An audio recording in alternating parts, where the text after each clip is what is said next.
Hello and welcome back to my channel. So this is second lecture of complex integration. आज के इस lecture में हम study करने वाले हैं कंटूर इंटीग्रल क्या होता है। लास्ट लेक्चर में जो मैंने आपको बताया था कि कॉम्प्लेक्स इंटीग्रेशन स्टडी करने से पहले हमें simply connected domains, multiply connected domains, connected set, disconnected set, इस टाइप की चीजें, कंटूर क्या होता है, वो सब कुछ मैंने फर्स्ट लेक्चर में डिस्कस किया था, जो कि हमें कॉम्प्लेक्स इंटीग्रेशन पढ़ने में नीड होते हैं। डोमेन्स कैसे आएंगे, है ना, तो ये सब कुछ नीड होगा हमें, वो हमने लास्ट लेक्चर में डिस्कस किया था। आज के लेक्चर में बेसिकली हमें क्या डिस्कस करना है, कंटूर इंटीग्रल या फिर इसको लाइन इंटीग्रल बोलते हैं। कॉम्प्लेक्स में पढ़ रहे हैं तो इंटीग्रेशन तो हम कहाँ पढ़ रहे थे, रियल में भी पढ़ते थे, A to B F X D X, है ना, तो उसमें और इस इंटीग्रेशन में डिफरेंस क्या है ना, कंटूर इंटीग्रल की प्रॉपर्टीज क्या होती हैं। और एक बहुत ही इंपॉर्टेंट क्वेश्चन कि अगर हमें z raise to power n का इंटीग्रल कैलकुलेट करना हो किसी कर्व के, किसी सर्कल के अराउंड, तो उसका आंसर क्या होगा, क्योंकि वो बहुत ही इंपॉर्टेंट क्वेश्चन है इस वाले, ये वाला question. z raise to power n dz और c क्या होगा, कोई भी सर्कल दे रखा होगा। ओके, तो ये एक क्वेश्चन है बहुत इंपॉर्टेंट, ये क्वेश्चन भी हम आज की वीडियो में डिस्कस करेंगे, बट उससे पहले हम कंटूर इंटीग्रल और उसकी कुछ प्रॉपर्टीज स्टडी करेंगे। Okay, so let's come to that.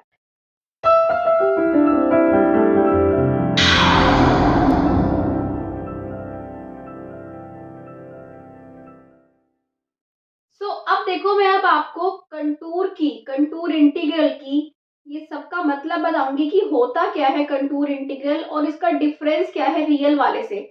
सबसे पहले आप ये देखिए, आप रियल में इंटीग्रेशन पढ़ते थे। रियल में इंटीग्रेशन क्या होता था, यही होता था, A to B F X D x.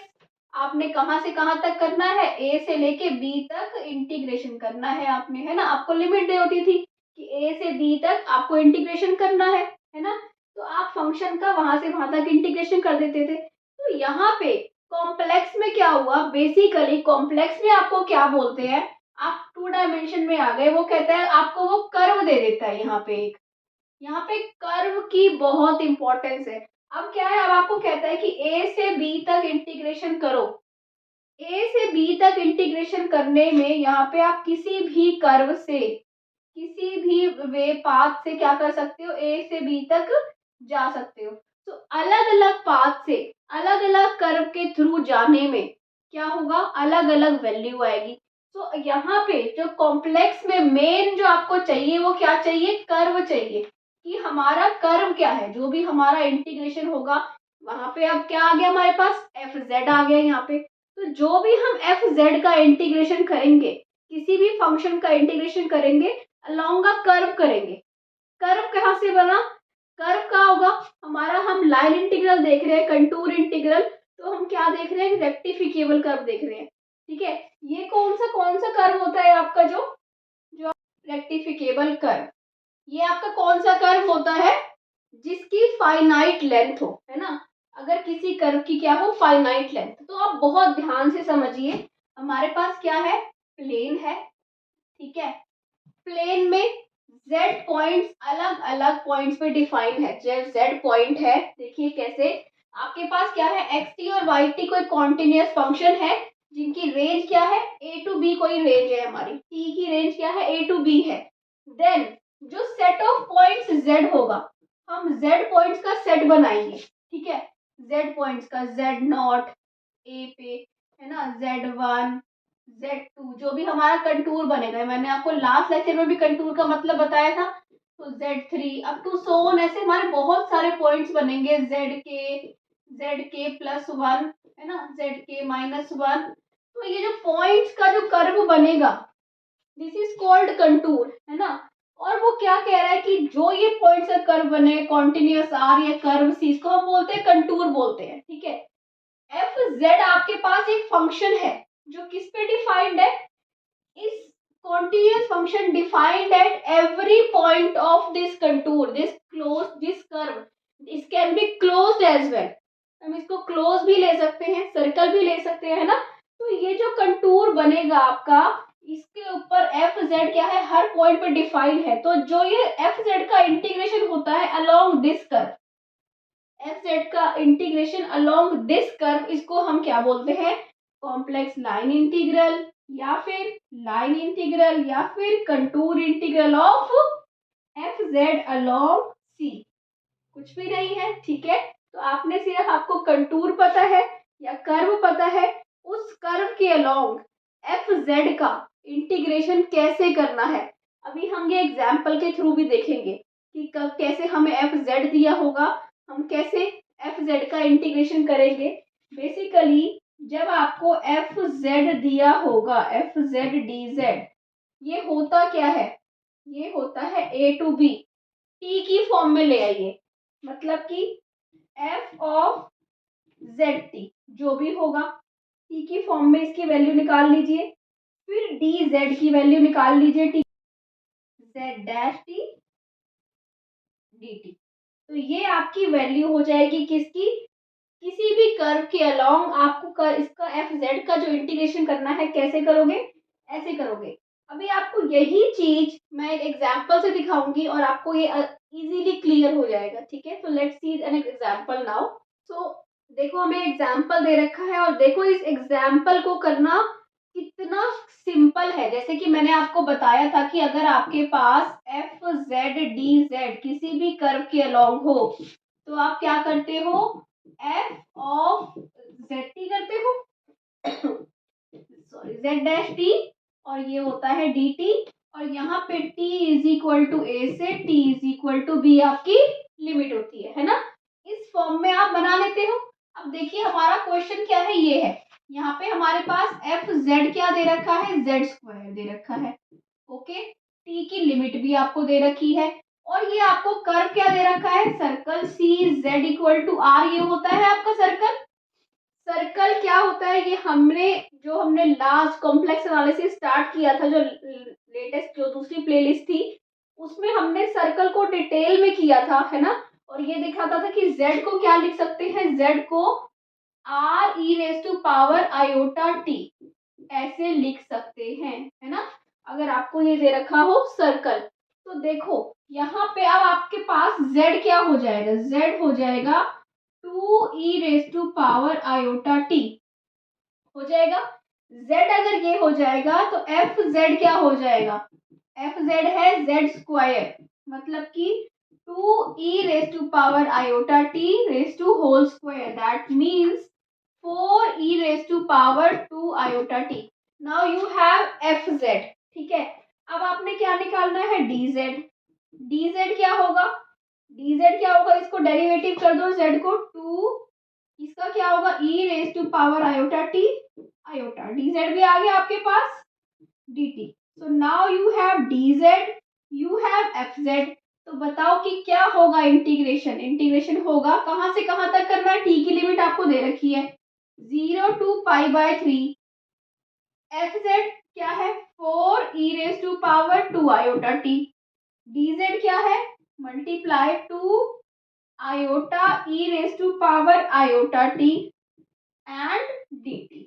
ये आ गया, इसका आंसर क्या होगा बताइए, 0 to pi by 3, this is 4 to ज़ 8 आयोटा, 8 आयोटा को हम बाहर ले लेते हैं, e raise to power add हो जाएगी, e raise to power 3 iota t dt, क्या हो जाएगा इसका, e raise to power 3 iota t upon 3 iota, okay, 0 to pi by 3, ठीक है, इसको आप बाहर ले आइए, यहाँ पे कर दे 8 आयोटा बाय 3 आयोटा, अंदर क्या बचेगा, e raise to power 3 iota pi by 3, है ना, एक बार आप t पे लिमिट लगाइए, minus e raise to power 0, तो क्या हो जाएगा 1 आ जाएगा ये, ठीक है, तो ये आपका क्या बचा 8 by 3 e raise to power 3 iota pi by 3 से ये कट गया, तो ये क्या बचा e raise to power iota pi minus 1, 8 by 3 cos pi plus iota sin pi minus 1, 8 by 3 cos pi is minus 1, this is 0 minus 1, so this is minus 2, 8 into minus 2 is minus 16 by 3। So I hope आपको example अच्छे से clear हो गया है कि कैसे हमें अगर ऐसा कोई क्वेश्चन दे रखा हो, लिमिट दे रखी हो, तो कैसे हमें इस टाइप के लाइन इंटीग्रल या कंटूर इंटीग्रल को सॉल्व करना है, ठीक है। अभी तक हमने कॉशी थ्योरम को इंट्रोड्यूस नहीं किया है, वो भी हम करेंगे आगे के लेक्चर्स में। अब हम एक बार देखेंगे कंटूर इंटीग्रल की प्रॉपर्टीज क्या होती हैं, और इसके बाद जो बहुत इंपॉर्टेंट हमारा एग्जाम्पल है z raise to power n dz, उसको करेंगे discuss. Okay, so let's come to properties first. So these are properties of contour integral. बहुत इंपॉर्टेंट प्रॉपर्टीज हैं और बहुत इजी भी है, सिंपल है, बट जब हम आगे क्वेश्चंस करेंगे तो आप देखोगे कि कैसे कैसे ये प्रॉपर्टीज अप्लाई हो रही हैं। सिंपल प्रॉपर्टी है कि कांस्टेंट बाहर आ जाता है ना। दूसरी प्रॉपर्टी है कि अगर सम है, दो फंक्शंस हैं, तो दोनों फंक्शन को आप अलग अलग करके इंटीग्रेट कर सकते हो कर्व के अलॉन्ग, है ना। थर्ड है कि अगर आपको एक कर्व दे रखा है और अगर आपको इजी पड़ रहा है कर्व का पाथ चेंज करके, सपोज कीजिए आपको यहाँ से यहाँ जाना है A to B, ये कर्व है, तो आप इस ऐसे भी जा सकते हैं। ओके, ये C1 से C2, तो ये डिपेंड करेगा, जैसे कि आपको ये देखिए यहाँ पे A से B जाना है। ओके, सो हम कैसे भी जा सकते हैं। आपके पास सपोज कीजिए सेंटर से है, सपोज करो यहाँ से A से B जाना है, तो आप यहाँ से यहाँ भी जा सकते हो C1 पे, फिर यहाँ से B पहुंच गए C2 पे। ओके, C A से B था, तो कर्व का पाथ चेंज भी कर सकते हो क्वेश्चन के अकॉर्डिंग। जैसे जैसे हमें क्वेश्चन दिया होगा तो हम कर्व को डिवाइड भी कर सकते हैं, C को C। ये बहुत ही इंपॉर्टेंट प्रॉपर्टी है जो बहुत सारे एग्जाम्पल्स में यूज होगी, ठीक है। इसके बाद है कि अगर हमें कर्व की डायरेक्शन चेंज करनी है, जब हम आगे हम कॉम्प्लेक्स इक्वेशंस करेंगे तो कंटूर क्लॉकवाइज एंटी क्लॉकवाइज दे रखी होगी, अगर कहीं पे डायरेक्शन चेंज कर सकते हैं हम, डायरेक्शन चेंज करके माइनस साइन लग जाता है, ठीक है। तो सिंपल सी प्रॉपर्टीज हैं, बट जब हम आगे एग्जाम्पल्स करेंगे तो हम इनका यूज देखेंगे वन बाय वन। इसके बाद अब हम आते हैं बहुत इंपॉर्टेंट क्वेश्चन पे, z raise to power n dz का integration. So let's see what is this example. आपने इवेल्युएट करना है, evaluate the integral I is equal to C। एक आपको सर्कल दे रखा है, ये क्या होता है, C Z equal to R, ये सर्कल होता है ना, C Z equal to R, जिसका सेंटर है 0, क्योंकि क्या होती है equation, z minus Z not equal to R. अब यहाँ पे खाली z दे रखा है, that means it is z minus 0, so centre is 0 and radius is R, तो ये एक सर्कल है। ओके, और सर्कल पे लिमिट आप क्या लेते हो, लिमिट लेते हो आप 0 से लेके 2 पाई तक। ओके, सर्कल पे लिमिट क्या लेते हो, 0 to 2 पाई आपने यहाँ पे लिमिट लेनी है। ओके, बहुत सिंपल क्वेश्चन है। अब आप ये देखिए, f of z dz along a curve c क्या होता है, जब आप लिमिट ले लेते हो, है ना, t इक्वल टू a से लेके t इक्वल टू b तक, ये क्या होता है, f ऑफ z t में लिखते हो इसको, फिर क्या लिखते हो, इसका डेरिवेटिव, है ना, और साथ में आता है आपका dt। तो इसको कैसे इस फॉर्म में बनाएंगे, जब भी ये होता है z की फॉर्म क्या होती है, r e raise to power iota t, ये तो हम बहुत बार डिस्कस कर चुके हैं ना, पोलर फॉर्म ऑफ z। तो ये क्या होता है बताइए, z is equal to r cos t plus iota sine t, यही होता है। z आपको पता है, z raise to power t आपको पता है ना, तो dz क्या हो जाएगा, dz निकाल लेते हैं पहले, minus r sine t plus iota R cos T, ये हो जाएगा dz, साथ में dt। तो हमने dz की वैल्यू निकाल ली। ओके, सो ये f ऑफ z की वैल्यू निकाल लीजिए। f ऑफ z क्या होगा, f ऑफ z है z raise to power n। ये बात ध्यान रखो, बहुत इंपॉर्टेंट क्वेश्चन है, n की वैल्यू कुछ भी हो सकती है, 1 भी हो सकती है, तो आपको z dz का आंसर मिल जाएगा। n की वैल्यू 1 डाल दोगे तो, -1 डालोगे तो 1 बाय जेड का आंसर मिल जाएगा, 2 डालोगे तो जेड स्क्वायर का आंसर मिल जाएगा, है ना, और -2 डालोगे तो 1 बाय जेड स्क्वायर का। तो बहुत ही इंपॉर्टेंट क्वेश्चन है, और कैसे हम इसको जनरलाइज करेंगे, और इसकी ये आपकी हेल्प करेगा आगे के बहुत सारे एग्जाम्पल सॉल्व करने में, ठीक है। तो बहुत ध्यान से देखो इसको, तो z raise to power n क्या हो जाएगा, r raise to power n cos t plus iota sine t raise to power n।